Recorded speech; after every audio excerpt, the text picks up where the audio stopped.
Hello students, आज मैं आपको ग्रामर में पंक्चुएशन एंड कैपिटल लेटर्स पढ़ाऊंगी। तो सबसे पहले हम ये देख लेते हैं कि पंक्चुएशन होता क्या है। These are the symbols which convey our right feeling to others. यानी कि ये ऐसे सिम्बल्स होते हैं जो हम लिखते टाइम यूज़ करते हैं, जिससे कि हमें पता चल पाए कि सामने वाला या राइटर जो लिखना चाहता है वो रियली में क्या बताना चाहते हैं। जैसे एग्जाम्पल में आप देख रहे हो, यहाँ पे लिखा है रुको मत जाओ, ठीक है। और दूसरे में क्या लिखा है, रुको मत जाओ। कॉमा का मतलब ये होता है कि हमें थोड़ी देर पॉज करना है। आप देखिए, अगर आप फर्स्ट एग्जाम्पल देखेंगे तो इसमें क्या है, रुको मत जाओ। इसका मतलब क्या है कि आपको रुकना नहीं है और आपको चले जाना है। इसी तरीके से रुको मत जाओ, तो इसमें क्या है, वो क्या बोल रहा है, रुको मत जाओ, आपको वहाँ पर जाना नहीं है। इस वजह से पंक्चुएशन कुछ ऐसे सिंबल्स होते हैं जिनको हम लिखते टाइम यूज़ करते हैं, क्योंकि बातचीत जब हम करेंगे किसी से, हमें वो अपने आप ही पोज ले लेगा और आपको पता चल जाएगा वो क्या बोलना चाह रहा है। लेकिन अगर हमें राइटिंग में लिखना पड़ेगा तो हमें ये कुछ ऐसे सिंबल यूज़ करने पड़ेंगे जिससे कि हमें पता चले कि जिसने जो भी लिखा है वो असल में हमें क्या कहना चाह रहा है। सिंपली यहाँ क्या है, कॉमा का ये यूज़ है कि कॉमा अगर यहाँ पे लग गया तो दोनों चीज़ का सेंटेंस मीनिंग बदल गया है, दोनों सेंटेंसेस का सिर्फ एक कॉमा बदलने से। तो ये होता है पंक्चुएशन, जो सिर्फ सिंबल होते हैं कुछ जो हमें ये बता देते हैं कि जिसने जो लिखा है वो अपनी क्या बात को समझाना चाह रहा है, कैसे समझाना चाह रहा है। अब पंक्चुएशन अलग अलग तरह के हैं। सबसे पहले हम पढ़ते हैं पीरियड एंड फुल स्टॉप। इसको पीरियड भी बोल सकते हैं या फुल स्टॉप भी, ठीक है। इसमें क्या लिखा है, it is used to indicate the end of a sentence. यानी कि ये हमारा जब यूज़ होगा जब हम सेंटेंसेस को ख़त्म कर रहे हो, जब हमारी बात कह के ख़त्म हो जाए। जैसे आप एग्जाम्पल में देख सकते हैं, वी आर ईटिंग डिनर, यानी कि हम क्या है, रात का खाना खा रहे हैं, बात ख़त्म हो गई। दूसरा पॉइंट क्या है, it is used after abbreviation and initials. यानी कि ये क्या है, जैसे एब्रीवेशंस में जैसे शॉर्ट फॉर्म में लिख देते हैं कुछ, और दूसरा नाम के इनिशियल्स में यूज़ होता है। जैसे यहाँ पे आप देखेंगे M A BC APJ Abdul Kalam या MK गांधी। जैसे इनका फुल नाम क्या था, मोहनदास करमचंद गांधी, तो इसमें क्या है, इन्होंने MK गांधी लिख दिया। तो ये क्या है, नेम के इनिशियल्स हैं इनमें, और ये क्या है, एब्रीवेशंस, इनमें भी यूज़ किया गया है।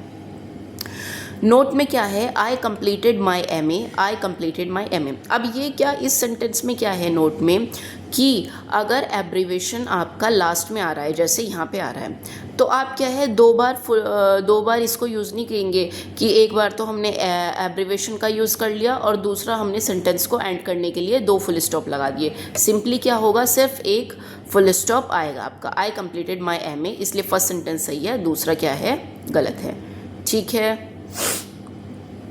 उसके बाद अब क्या है, डॉक्टर, मिस्टर, मिसेस। इसमें क्या है, when the abbreviation end with the final letter of the word we omit the full stop. अब इसमें क्या बोलना चाह रहा है, देखो अगर आप डॉक्टर की स्पेलिंग देखोगे ना, तो उसमें लिखोगे DOCTOR, ठीक है। उसमें डॉक्टर की स्पेलिंग में लास्ट में क्या आ रहा है, R। और इस डॉक्टर के एब्रीवेशन में भी हम क्या यूज़ करते हैं, D और R।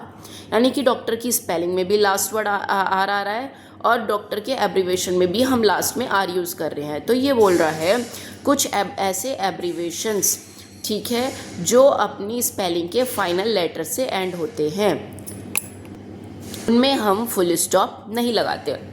जैसे यहाँ पे DR डायरेक्ट लिख दिया, इसके बाद इन्होंने फुल स्टॉप नहीं लगाया है। मिस्टर के बाद MR लिखते हैं, हम फुल स्टॉप नहीं लगाते। मिसेस में हमने डायरेक्ट MRS लिख दिया। यहाँ तक आपको अगर समझ में आ गया है तो अच्छी बात है। अब हम आगे चलते हैं। अब आजकल का ट्रेंड क्या है कि जो एब्रीवेशंस होते हैं उनमें हम डॉट का यूज़ नहीं करते, जैसे UK, USA, FBI, IOU। तो ये तो आजकल का ट्रेंड है, बाकी जो आपके सिलेबस के अकॉर्डिंग है वो ये है, ठीक है। उसके बाद हम थर्ड पॉइंट पर आते हैं, it is used inside the quotation mark. It is used inside the quotation mark. अब क्या कहना चाह रहे हैं, जैसे अगर आप एग्जांपल में देखो, she said I am a good girl. अब उसने क्या कहा, अब देखो किसी ने किसी से कहा होगा कि I am a good girl, तो उसके एज इट इज़ वर्ड्स को कोट करना। अभी आप कोटेशन मार्क आगे पढ़ोगे, लेकिन यहाँ पे ये है मोस्टली खाली फुल स्टॉप नहीं, यहाँ पे फुल स्टॉप की बात कही है, लेकिन जितने भी पंक्चुएशन है वो एज इट इज़ फुल इसके कोटेशन मार्क के अंदर आते हैं। देखो जैसे ये है I am a good girl, ठीक है, तो जो फुल स्टॉप है ये कोटेशन मार्क के अंदर आया है। अब यहाँ पे जैसे है I am a good girl, तो इसमें क्या है कोटेशन मार्क के बाहर आ गया, तो ये सेंटेंस हो गया गलत। तो ज़्यादातर पंक्चुएशन क्या है कोटेशन मार्क के अंदर ही आती है। कोटेशन मार्क इसमें आगे भी आएगा, तो उसमें जब डिटेल में मैं आपको बता दूंगी, ठीक है। अब हमारी जो सेकंड पंक्चुएशन है ये ऊपर से यहाँ से लेके यहाँ तक सारा आपका फुल स्टॉप का हो गया। अब हमारी जो सेकंड पंक्चुएशन वो है कॉमा, ठीक है, इसका सिंबल आपका ये है, ठीक है। इसमें भी क्या होता है, इसमें भी हमें रुकना होता है, लेकिन कितना रुकना होता है, मान लीजिए फुल स्टॉप में हम 4 सेकंड रुक रहे हैं, तो इसमें सिर्फ हम 2 सेकंड रुकेंगे, ठीक है। It is shortest pose in the sentences. वो कह रहे हैं कि ये क्या है सेंटेंसेस में कुछ देर के लिए रुकने के लिए यूज़ होता है। It is use in separation of words ideas, ठीक है, इन अ लिस्ट एग्जाम्पल। अब ये क्या है, वर्ड्स को सेपरेट करने के लिए या कुछ आइडियाज़ हो उनको सेपरेट करने के लिए यूज़ होता है। जैसे आप अगर एग्जाम्पल पढ़ोगे, we saw monkey lion and tiger in a zoo. अब एनिमल्स की लिस्ट आ गई, मंकी लायन एंड टाइगर, तो यहाँ पे क्या है, हमने क्या करा, कॉमा लगा दिया, एक ये रहा और आपका यहाँ पे लगा दिया, उसके बाद हमने एंड लगा दिया, ठीक है। It is use in a number, dates and salutation, ठीक है। अब ये क्या है, ये नंबर्स में यूज़ होता है, डेट्स में यूज़ होता है। जैसे आपने लेटर वगैरह रखते हैं, डियर मैम, रिस्पेक्टेड मैम, वहाँ लगा देते हैं, और जैसे नंबर्स लिखते हैं 1 10 100, यहाँ पे डेट्स वगैरह में ये यूज़ होता है। तो ये सारे इसके यूज़ हैं। अब इसका और क्या यूज़ है, अब it is use before any coordinating conjunction that join two independent clauses. अच्छा, अब ये और कहाँ पे यूज़ होता है, ये यूज़ होता है, कहाँ पे यूज़ होता है, उस कोऑर्डिनेटिंग कंजक्शन। अब कोऑर्डिनेटिंग कंजक्शन क्या होता है, कोऑर्डिनेटिंग कंजक्शन वो होते हैं जो ऊपर लिख रखे हैं। वैसे इसे फैन बॉयज़ से भी याद कर सकते हो, बहुत सारे टीचर ये ट्रिक बता देते हैं। बाकी मैं इसको डिटेल में जब पढ़ाऊँगी, जब मैं कंजक्शन पढ़ाऊँगी, बाकी आप अभी याद रख लीजिए। कोऑर्डिनेटिंग कंजक्शन क्या होता है, बट, फॉर, और, यट, सो एंड नॉर, ठीक है। ये जो कोऑर्डिनेटिंग कंजक्शन है, जब 2 इंडिपेंडेंट क्लॉजेस को कनेक्ट करेंगे तो उससे पहले आ जाएगा कॉमा, जैसे यहाँ पे यूज़ हुआ है। अब इंडिपेंडेंट क्लॉजेस क्या होते हैं, तो इंडिपेंडेंट इसको समझने से पहले आप एक बार इंडिपेंडेंट क्लॉजेस समझ लीजिए। तो क्लॉज को समझने से पहले सबसे पहले आपको थोड़ा सा सेंटेंसेस के बारे में देख लीजिए, क्योंकि कई बच्चों को कन्फ्यूज़न होती है कि क्लॉज और सेंटेंस तो एक जैसे होते हैं। देखिए सेंटेंसेस क्या होता है, एक ग्रुप का words, a group of words, a group of words that make a complete sense. Sentences क्या होते हैं, कुछ ऐसे ग्रुप हो वर्ड्स का जिनका क्या है कंप्लीट सेंस हो। जैसे मैं बोलूँ माय नेम इज़ अंजलि, तो अगर ये कंप्लीट सेंस है, ठीक है। अगर मैं इस सेंटेंस को ऐसे बोलूँ अंजलि माय इज़ नेम, तो ये कुछ सेंस बैठ रहा है, तो ये सेंटेंसेस नहीं है, ठीक है। कुछ ऐसे वर्ड्स जिनको पढ़ के कंप्लीट सेंस नज़र आए उनमें, उनको सेंटेंसेस बोलते हैं, ठीक है। अब आप ये देखना सेंटेंसेस में और क्लॉज में क्या फ़र्क होता है। अब देखिए ही लाफ, ठीक है, ही लाफ, वो हंसता है, ठीक है। किसी ने बोला जी वो हंसता है, तो हमारा सेंटेंस कंप्लीट हो गया, ठीक है। ऐसे ही सेंटेंसेस में यहाँ लिख लिया ही लाफ। अब देखिए क्लॉज होता क्या है, क्लॉज में हमेशा एक सब्जेक्ट होगा और वर्ब होगा, उसके अलावा कुछ अदर चीज़ें भी होंगी, ठीक है। अब देखो ही लाफ, ही क्या हो गया, सब्जेक्ट हो गया, लाफ क्या हो गया, वर्ब हो गया। अब ये मीनिंगफुल है तो क्या है, ये हमारा क्लॉज है, और इसी को ही हम सेंटेंस भी बोल सकते हैं, क्योंकि ये फुल सेंटेंस है और इन दोनों का कंप्लीट सेंस बैठ रहा है, ठीक है। अब ऐसा क्लॉज जो कि उसका कंप्लीट सेंस बैठे और वो खुद में भी कंप्लीट हो, उसको बोलते हैं इंडिपेंडेंट क्लॉज, और इंडिपेंडेंट क्लॉज को ही हम सेंटेंस बोल सकते हैं। लेकिन ऐसा नहीं है कि लेकिन ऐसा नहीं है हर क्लॉज को आप सेंटेंस बोलोगे। क्लॉजेस दो तरह के होते हैं, एक इंडिपेंडेंट क्लॉज होता है और एक डिपेंडेंट क्लॉज होता है। इंडिपेंडेंट क्लॉज को किसी और सेंटेंस की ज़रूरत नहीं पड़ती, वो अपने आप में ही कंप्लीट होता है, इसलिए उसको हम सेंटेंस कह सकते हैं।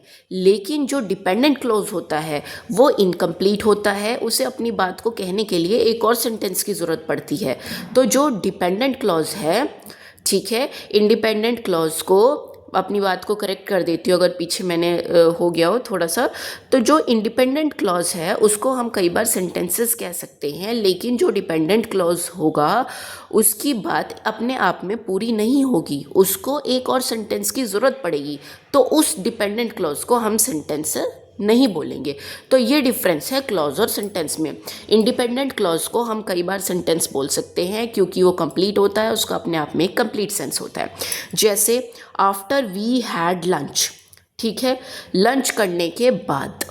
अब कोई पूछेगा ना, मान लीजिए मैं किसी से बात कर रही हूँ तो हमने क्या कहा, लंच करने के बाद, तो दूसरे के माइंड में क्वेश्चन आएगा ना कि लंच करने के बाद क्या, उसके आगे क्या।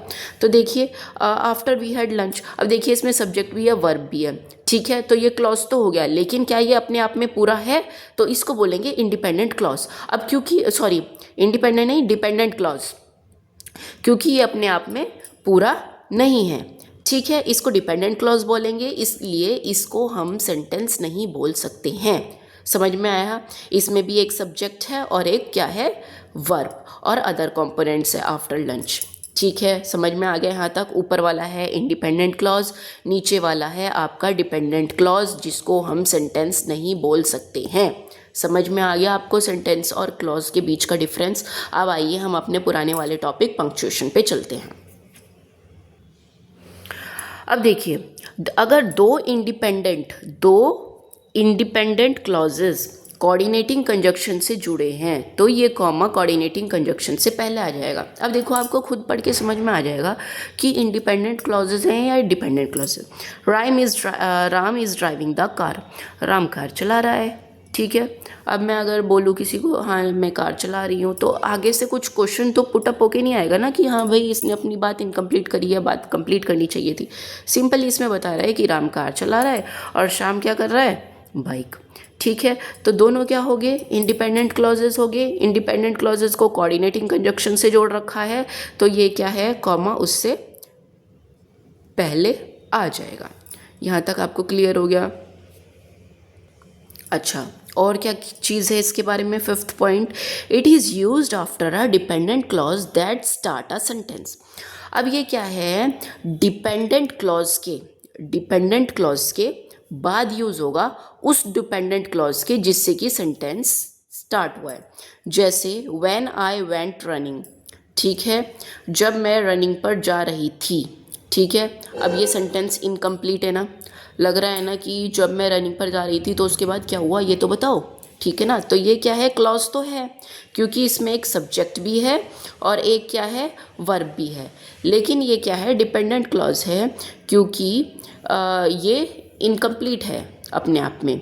फिर इसकी बात को पूरा करने के लिए क्या होगा, आई सॉ अ मंकी, ठीक है। तो इन्होंने क्या लिखा है, it is used after a dependent clause that start a sentence. इस सेंटेंस की स्टार्टिंग में ही हमारे पास क्या हो गया, डिपेंडेंट क्लॉज, तो ये क्या है, इसके बाद यूज़ हो जाएगा। यहाँ तक आपको समझ में आ गया। और यूजेस क्या हैं, it is used before inverted commas of actual word spoken, ठीक है। ये आप जब कोटेशन मार्क पढ़ोगे ना तो आपको और ज़्यादा अच्छे से समझ में आ जाएगा, आगे ही आएगा इसमें।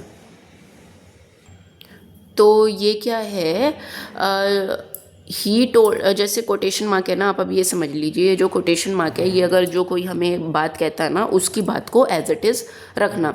जैसे मान लीजिए मुझे किसी लड़की ने बोला कि अपने लिए, खुद के लिए, कि मैं बहुत अच्छी लड़की हूँ।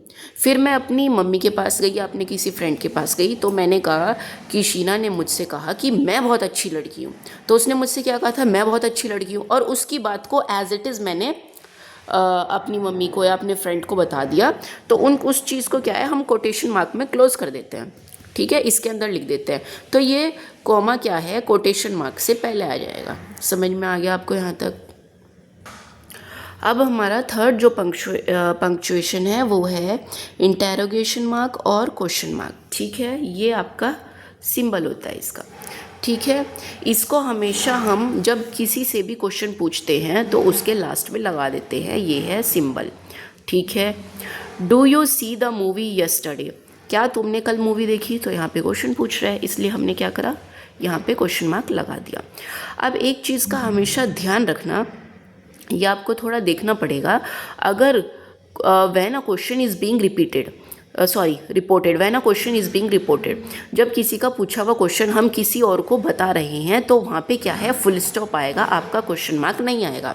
जैसे कि आप एग्जांपल ले लीजिए, फिर आपको समझ में आ जाएगा। She asked what are you looking at. ठीक है, ये क्या है, किसी लड़की ने किसी से पूछा कि तुम क्या चीज़ देख रहे हो। ठीक है, ये है डायरेक्ट क्वेश्चन। अब उस क्वेश्चन को she asked what I was looking at, अब वो क्या है, किसी ने उससे पूछा होगा, तो ये अब ये क्या है, ये किसी और को बता रही है। अब देखो, मान लो एग्ज़ाम्पल में आपको और एक एग्ज़ाम्पल दे देती हूँ इससे अच्छे से। जैसे किसी ने मुझसे पूछा तुम क्या कर रही हो, तो अभी फ़िलहाल उसने मुझसे पूछा है ना, तो ये तो हो गया क्वेश्चन। अब अगर यही बात, उसने जो क्वेश्चन मेरे से पूछा है, यही बात मैं अपनी फ्रेंड को बताऊं, जैसे उसने मेरे से पूछा कि मैं क्या कर रही हूँ, तो ये मैं रिपोर्ट कर रही हूँ ना, उसने मेरे से ये बात कही और उसने सवाल पूछ लिया, लेकिन उसकी ये बात अब मैं अपनी फ्रेंड को बता रही हूँ, तो मैं क्वेश्चन थोड़ी ना पूछ रही हूँ, उसके क्वेश्चन को रिपोर्ट करके बता रही हूँ ना कि उसने मेरे से ये पूछा। डायरेक्टली अब मैं उस लड़की से क्वेश्चन नहीं पूछ रही हूँ, मैं उस जिसने मेरे से बात पूछी थी उसकी ये बात किसी थर्ड पर्सन को जाके बता रही हूँ। तो वहाँ पे क्या है, वहाँ पे फुल स्टॉप यूज़ होगा, क्वेश्चन यूज़ नहीं होगा। जैसे she asked what are you looking at. ठीक है, अब क्या है, इस बात को वो रिपोर्ट कर रही है, तो यहाँ पे क्या आ जाएगा, फुल स्टॉप आ जाएगा। आई होप यहाँ तक आपको समझ में आ गया होगा। उसके बाद आता है फोर्थ, पंक्चुएशन में एक्सक्लेमेशन मार्क, जिसका ये सिंबल होता है, मतलब ऐसा समझ सकते हो आप, उल्टा ही होता है। ठीक है, एक ऐसे खींच दिया और एक डॉट लगा दिया। It indicate a strong feeling, fear, anger, love. It is used after interjection और कमांड्स। ठीक है, तो इसमें क्या है, जब आपको बहुत ज़्यादा स्ट्रॉन्ग फीलिंग आए, गुस्सा है, ओह, ठीक है ना, या सैड हो, या फिर आपको हुर्रे हमने मैच जीत गए, वाओ, तो मतलब इस टाइप की जब आपके या आप कमांड दे रहे हो किसी को। अब इंटरजेक्शन क्या होता है, word that is use to express surprise, pain, pleasure etcetera, मतलब वो वाले वर्ड्स जो आपका दर्द, ठीक है ना, आप सरप्राइज हो, उन चीज़ों को एक्सप्रेस करें। जैसे ओह, बहुत बुरा हुआ इसके साथ, हुर्रे हमने मैच जीत दिया, वो, ठीक है ना।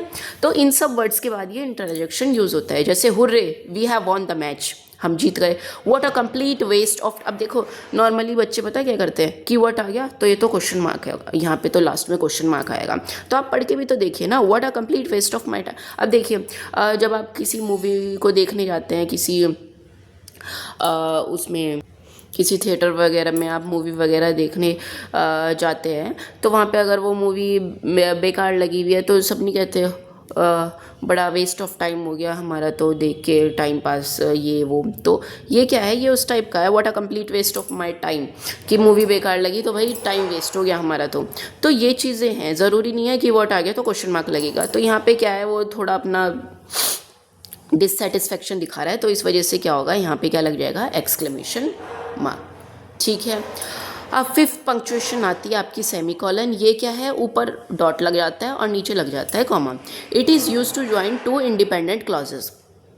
ठीक है, ये क्या है, ये दो इंडिपेंडेंट क्लॉजेस को ज्वाइन, मतलब दो इंडिपेंडेंट क्लॉजेस के बीच में आता है। देखो जैसे, अच्छा, अब जैसे आपको कॉमा बताया था, कॉमा में आपने क्या पढ़ा था, वहाँ भी दो इंडिपेंडेंट क्लॉजेस है। अब यहाँ भी डिफरेंस क्या है, वहाँ पे दो इंडिपेंडेंट क्लॉजेस थे और दो इंडिपेंडेंट के क्लॉजेस के बीच में कोऑर्डिनेटिंग कंजक्शन आ रहा था, और उस कोऑर्डिनेटिंग कंजक्शन से पहले लग रहा था वो।